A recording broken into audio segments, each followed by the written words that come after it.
Hey guys, it's Becky. Welcome back to my channel. If you're already subscribed, if you're new, thanks for stopping by. I hope you'll enjoy today's video and you'll stick around and become part of my YouTube channel family by clicking that subscribe button down below. A few weeks ago, I did a story time video for you guys. It's not my original idea. It's been going around YouTube for a long time. But I did a story time video about how I met my husband, kind of our rocky relationship, and I did briefly mention a broken engagement in that video. I also read some of my old diary entries that I wrote when I was dating my husband. So some pretty juicy stuff. If you haven't seen it yet, make sure you check it out. It's linked for you in the description box. But you guys really loved that video. Now maybe you really just love the topic of it because that was something you guys have asked me about a lot over the years. I had a really good time filming that video for you guys, and I really loved your guys' feedback. I got so many comments. I got to hear a lot of your all stories of how you met your spouses and kind of worst relationship stories and things like that. It was really fun. So I thought I would do another story time video for you today. Today's a little bit more of a hodgepodge. It's not just about how I met my husband like the last video was. A couple of different things I'm talking about. My broken engagement, I'm going into that a little bit more. I'm talking about one of the most heartbreaking things that ever happened to me in my dating relationships. I'm talking about some really bad Disney trips that we had, and a lot of you guys have asked me about my birth story and becoming a new mom. So I'm gonna be talking about that in today's storytime videos. If you like storytime videos and you want to see more, definitely give this one a thumbs up so that I will know that you guys want to see more. And if you have ideas of things you'd like me to talk about in future storytime videos, leave that for me in the comments so I can get some ideas, because it's my own life, so sometimes it's hard to look back and think, okay, that was really interesting, or that would be really useful for someone to know or hear about. But it really helps me out when you guys tell me things that you want me to talk about. So definitely give this video a thumbs up if you like storytime videos, and leave me comments of things you want me to talk about in the future. Like I talked about in the last story time, before I met my husband, I did have another relationship that was a fairly long-term relationship. It was my high school sweetheart kind of a thing. And then he went to the Marines. He left for boot camp on my 18th birthday. And he was the one that I just assumed I was gonna spend the rest of my life with, because we had such a good time together. We had talked about getting married for so long, and you know, we had dealt with the early challenges of like, if he's gonna stay in the military, which he had planned to do, would we, you know, what would I do? Because I didn't wanna move, but obviously being a military wife, you would have to move. So that was something we had talked about and kind of fought over before he ever even went to boot camp. But he did go to boot camp on my 18th birthday, which like broke my heart as a teenager. That my 18th birthday, he was gone. I didn't get to enjoy that summer after graduating high school with him. He was gone all that summer. The fun part was when he did graduate from boot camp, he was in Parris Island. We actually drove from Kentucky to Parris Island for his graduation, which was really fun and really exciting to get to be a part of that. And then right after that, he was stationed out in California in the Mojave Desert. I can't remember the name of the military base, but it was out there in California. So obviously a long way away from Kentucky. We did have a long distance relationship. We wrote letters back and forth. He would send me things. One thing that was really fun that we used to do was I had like a mini tape recorder, and we would record tapes for each other. It's like early day vlogging without the audio, without the video basically. We would go throughout our week and like record messages to each other, and then we would mail that tape to each other. And I still have some of those tapes. My tape recorder broke, so I can't listen to them, but I do still have them. And at some point, if I can get a tape recorder, it's gonna be really funny to go back and listen to those. But I treasured those so much because we weren't able to talk on the phone a whole lot because he was working a lot with the military, and there was a 3-hour difference. I was in college, and he didn't always have time to write, but he would leave me little messages on the tape recorder all throughout the day if he was walking around base or going somewhere, and kind of, I don't know, it was just really fun. And I'm glad that I still have those, and I do think at some point I would like to try to get a tape recorder that will work with those little tapes so that I can go back and listen to them. Anyway, that's what we did for quite a while. Definitely a lot of ups and downs in our relationship. We didn't really have the same morals exactly, and that was growing harder and harder as he was gone longer and longer. It grew harder and harder, kind of trusting him, knowing that he was going out to bars and doing things that I didn't approve of, and what doing those things may lead to. Now maybe he didn't ever cheat. I don't know if he did or not, but I still was really insecure and really concerned about what was going on when he was away. But anyway, we kept on with the relationship, even though everyone told me that I shouldn't be tied down to somebody who wasn't even here, and who knows when they were going to be coming back. because more than likely after getting done in California, he was going to get stationed somewhere else, so, or moved somewhere else, or deployed somewhere else. So it was like, why are you, everybody was asking me like, why are you spending all this time when you're fresh out of high school, going into college? You're going to be meeting lots of new people, and you are strapped to somebody who is thousands of miles away and isn't going to be coming home for a long time, except for like little weeks here and there. But you know, I was like, oh, we're in love and we're going to get married and all this stuff. And so I did that for quite a while. Fast forward to about 1999, I believe. It sounds so weird to say 1999. 19 anything now sounds so weird and so long ago. Working at the mall at Williams-Sonoma as a seasonal gift wrapper. So my job was basically to wrap Christmas gifts all season long, leading up to Christmas. And if you're gonna work at the mall, the Christmas season's a fun time to do it. I mean, it's crazy and hectic, but it's, you know, it's festive and there's Christmas music and everybody's exciting and there's like hustle and bustle. So that was really exciting. And I knew that he was supposed to be coming home for leave for Christmas. I don't remember if I knew when he was coming home. I don't know. I just knew my mom was acting really funny. And I think I figured out, just based because I know her so well, I think I figured out or guessed that he was going to be coming home early, or I don't know what the situation was. I don't remember. But anyway, I knew he was coming home for Christmas. Whether I was supposed to know or not, I don't remember. But I did find out that he was coming home. And I was at work one day and they told me that I had a visitor out in the, I was in the back, like the stock room, and I was told that I had a visitor out in the, like the store. So I walk out of the back room and he's standing there in his dress blue uniform. You know how nice that looks and everything. And I think he had roses, I can't remember. But I was so excited because, like I said, I didn't know, I knew he was coming home, but I didn't know when. And I certainly didn't expect to see him at work. And so we hugged and it was like this whole thing. And so like the whole time we were hugging, I had totally forgotten that I was in the store.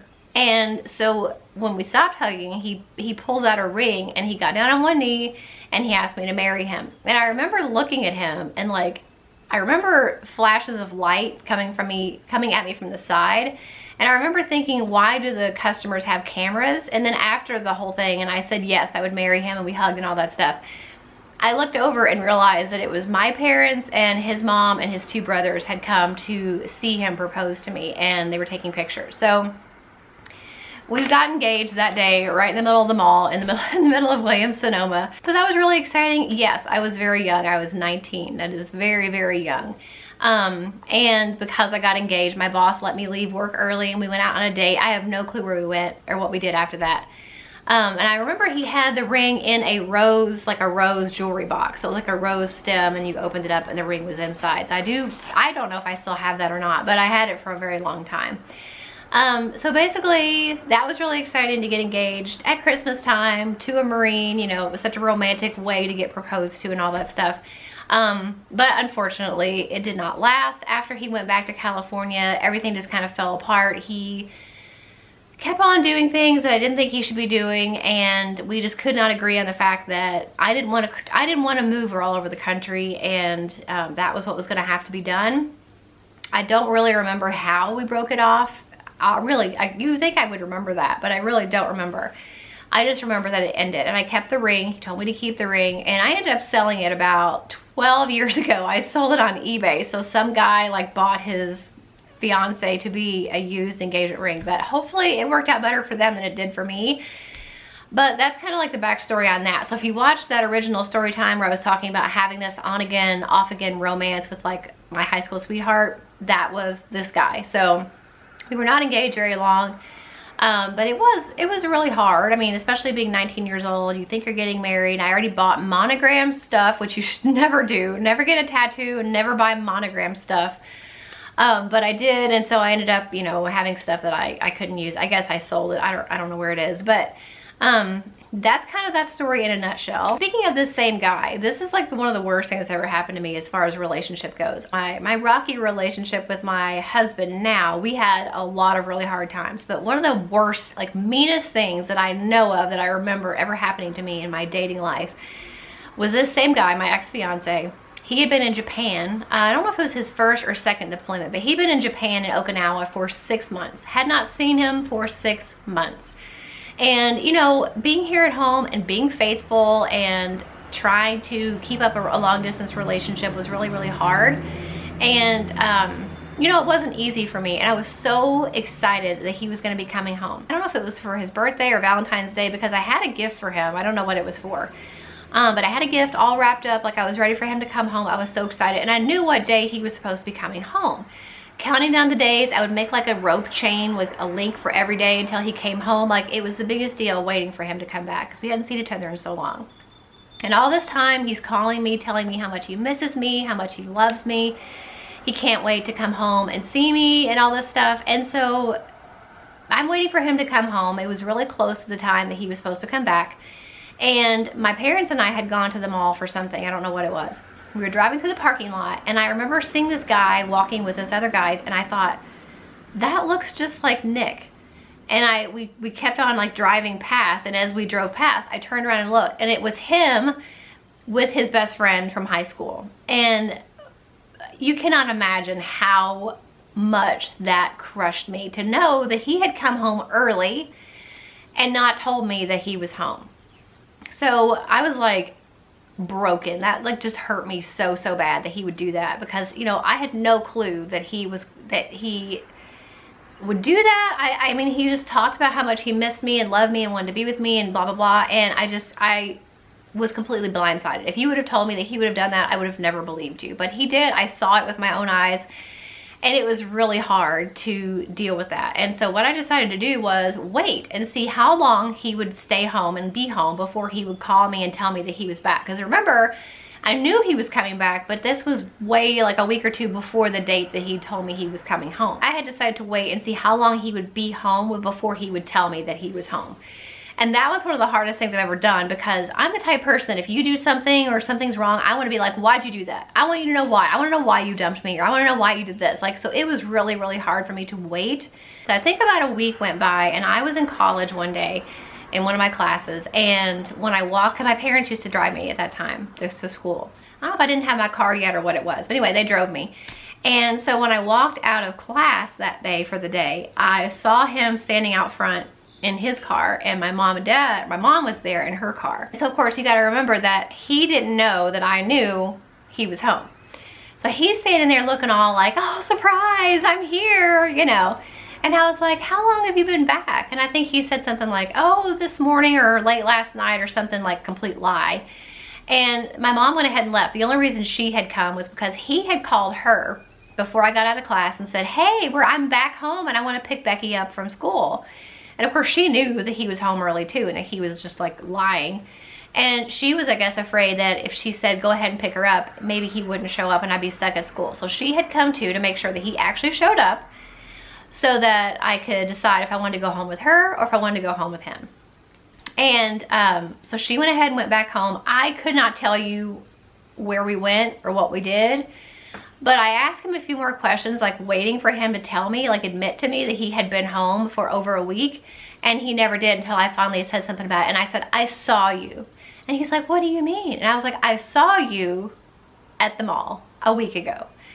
And so we had this whole big thing, and basically his excuse was that he didn't want to have to worry about making time for me and for his friends, so he decided to come home early so he could get some extra time hanging out with his friends. And I thought, you talk about a dirty jerk. I should never have seen him again after that. I did, because me being stupid and taking junk from guys that I shouldn't have, I did.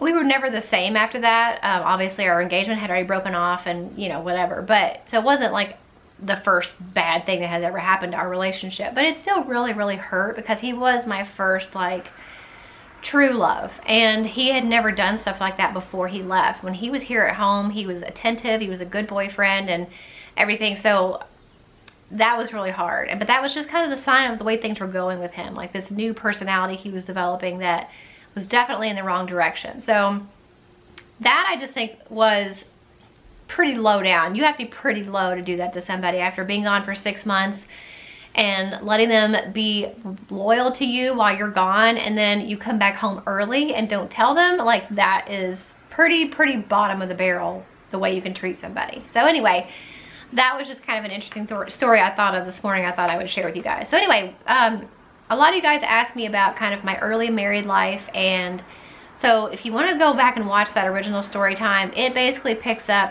takes you through my husband and my relationship of dating and then getting married is kind of where it ends off. So picking up where that video left off, about a month after we got married, my husband lost his job. So we lived with my parents for a while, about a year. Well, it was about 2 years total. But we did live with my parents, thankfully. They didn't charge us rent or anything, which was nice, so that we were able to try to get back on our feet after him losing his job. Part of the time we lived there, I was actually pregnant with our oldest daughter, and I was working seasonally for Christmas at Bath & Body Works. I had just started, just got hired, and I had gone in for like orientation where they teach you how to use the registers and kind of what it's going to be like working there over Christmas. So I went in for training, and I remember standing behind the registers listening to the lady talk, and they have these floodlights that like shine on the registers, and I remember it got so hot. And I was sitting there thinking, I'm really, really hot. I need to like get some water. So right when I go to walk to the back room to get some water, I realized my feet just lost control. I remember like walking and like dragging my foot behind me.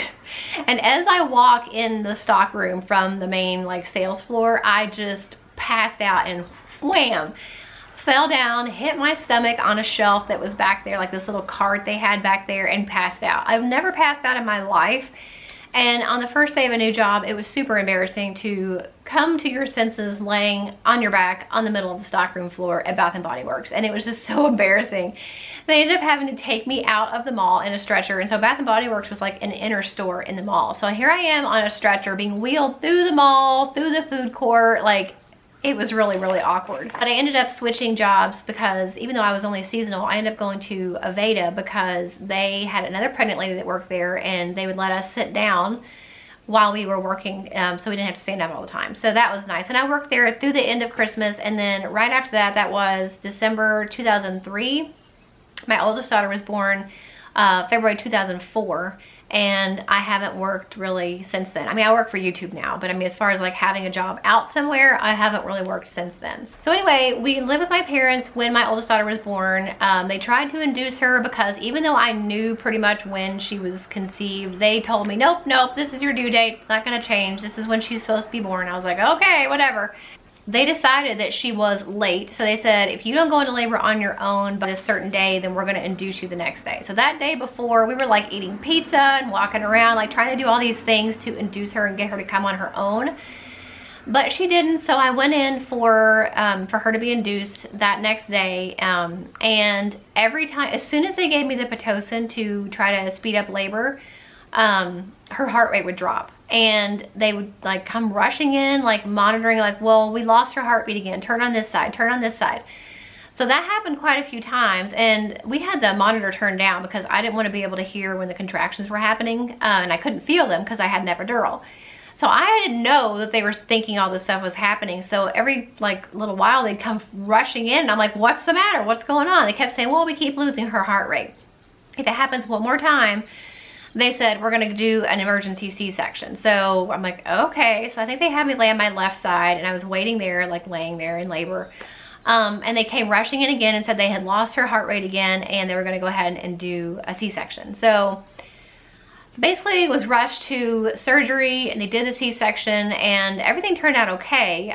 She was born with no complications and was healthy and definitely the right weight and everything, but it was a really scary experience. But I think 3 days later we went back home to my parents' house, and I'm so glad that we lived there anyway, but especially being a new mom. Like, I am the youngest of all the kids in this family, all the cousins, everybody. I'm the youngest on both sides.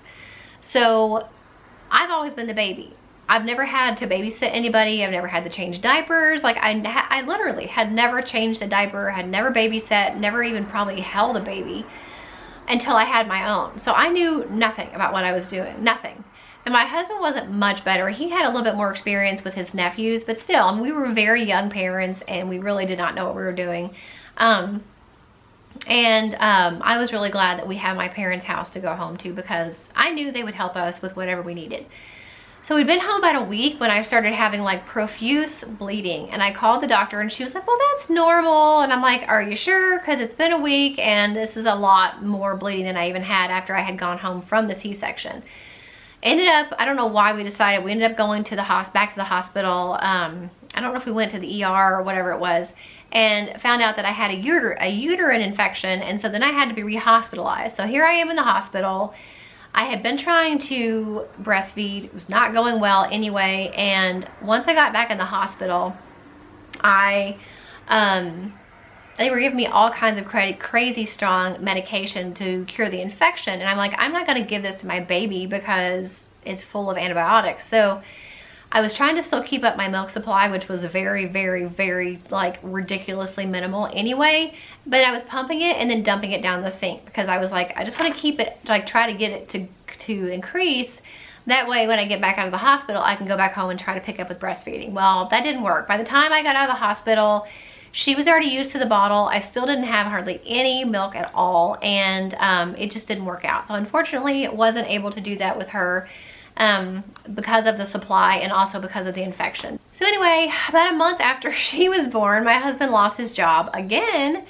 And so here we were living with my parents and a 1-month-old, and he lost his job again. And I wasn't working because I was staying home with the baby. So like we had no money whatsoever.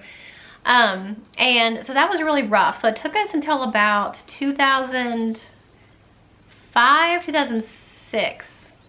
I don't remember, around 2005 or 2006, we actually were able to move out. We got a small townhouse in a neighboring city. It was a cute little place and everything, and it was fine. It had 2 bedrooms, and it served its purpose for a very short time, but that neighborhood started going downhill really, really fast. So that's when, you know, over the course of time, he had gotten a more steady job and he was working, and we were able to move out into the house that we live in now, which we moved in 2007.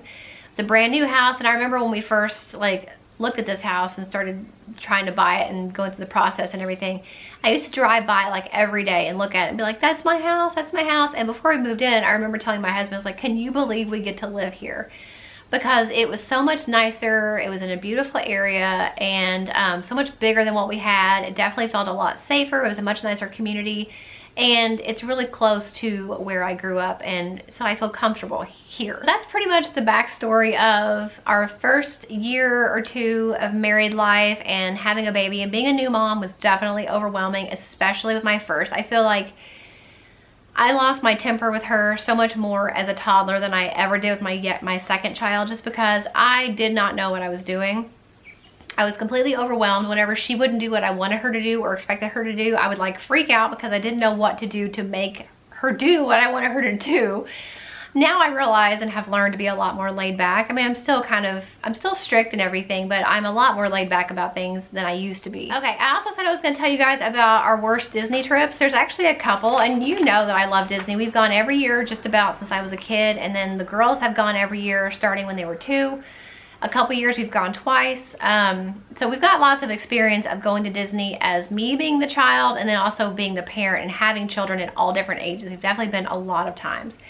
The 2 worst trips, well, I guess the first one was about 2007. That would have made our oldest 3. We flew down there. That was back when we were still flying to Disney, and she got sick and we didn't know what was wrong with her. So she was throwing up all the time. And just like waking up out of a dead sleep and just, bleh, you know, everywhere. And then repeatedly throughout the day. And we're trying to figure out what's going on. I'm calling her pediatrician over the phone, like standing outside the hotel trying to figure out like, what can we do over the phone? He's like, what's happening? And I would tell him she was throwing up and everything. And so basically he thought she had some kind of stomach bug, and to give her only a really bland diet. So here we are at Cinderella Castle at a character breakfast, which costs a fortune anyway. You know, there she was eating at Cinderella Castle like literally crackers. Like she couldn't even eat the food they brought, which was really sad. And I remember her pictures from that year were so sad because you can tell in a kid's eyes when they're sick, and she looked like she just did not feel good. But she was trying to like be a champion and enjoy herself. And all this time we were like not giving her anything to eat that was very good, because he told me like give her bland stuff like broth, crackers, all this stuff. Well, it got to the point where she got really, really dehydrated and looked really pale. And for us to look pale, that is saying something, because we're already like the whitest people on the planet. So we ended up taking her to, we had to find an urgent care center down there that would see her. And basically what they found out was she had an ear infection. She had gotten dehydrated, so we had to go around trying to find a drugstore to get her some Pedialyte. And after finding out it was an ear infection, then we were able to get her antibiotics and she would start to feel better. But for a day or two, we spent like laying around the resort in the bed watching Charlie and Lola on Disney TV because Disney wasn't going to give our money back to go home early. And we already had flights and everything scheduled. So we basically just laid around the hotel room for a couple of days. That was a rough trip. It was definitely a rough trip. And then the other year that was really difficult was 2018 in May. We always go every May.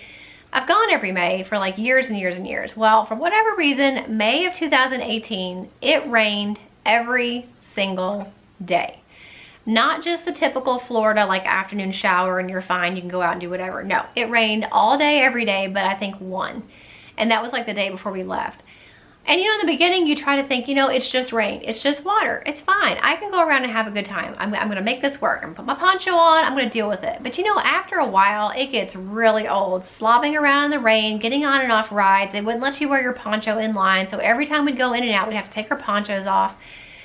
It was just a mess. And it was the only trip that I ever remember thinking, I'm done. I'm ready to go home early. Like, I never say that about a Disney vacation. I'm never ready to go home. I'm never ready to go home early.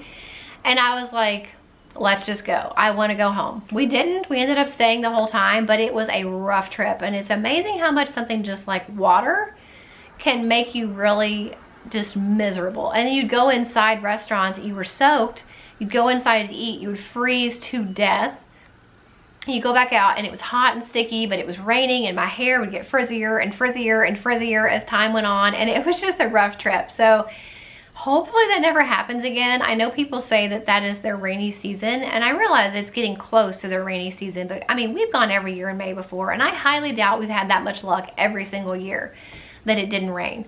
But that year it rained and rained and rained and was pretty miserable. Okay, I have one more story to tell you guys. I know this video is kind of long, but I thought this was really funny.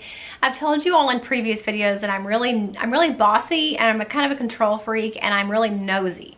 I like to know what's going on. I'm pretty good about knowing what car belongs where and who belongs in every house. And like, I know what's going on. I've got the 411 on the neighborhood. Got it kind of locked down.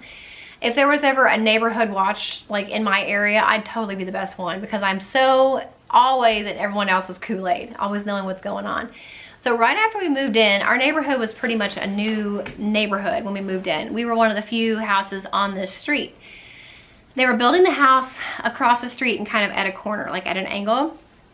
And I'm a stay-at-home mom, so like I see a lot. Like I'm not gone all day like a lot of people are. I see what goes on a lot during the afternoon when other people may not be home. I see it. So I had seen the people across the street, like the contractors. They'd been over there building the house and putting up the walls and all that stuff. Well, they left. They closed everything up. They took their truck and they left. So about 30-45 minutes later, a big white van pulls up that I had never seen before. Now, mind you, I'm pretty good about knowing where people are and whose cars belong where. This big white van pulls up. No markings, nothing on the side, just a big white van. And they go to that house that they were building and they just start taking like saws and equipment and all this stuff out of the garage and putting it in the back of this van. So I thought, well, somebody must be stealing all of this stuff because the other people left it in the garage and now here comes this big unmarked white van. They're taking all this stuff out of the garage. So I called the non-emergency number, which by the way is on my phone still. I keep non-emergency on my phone.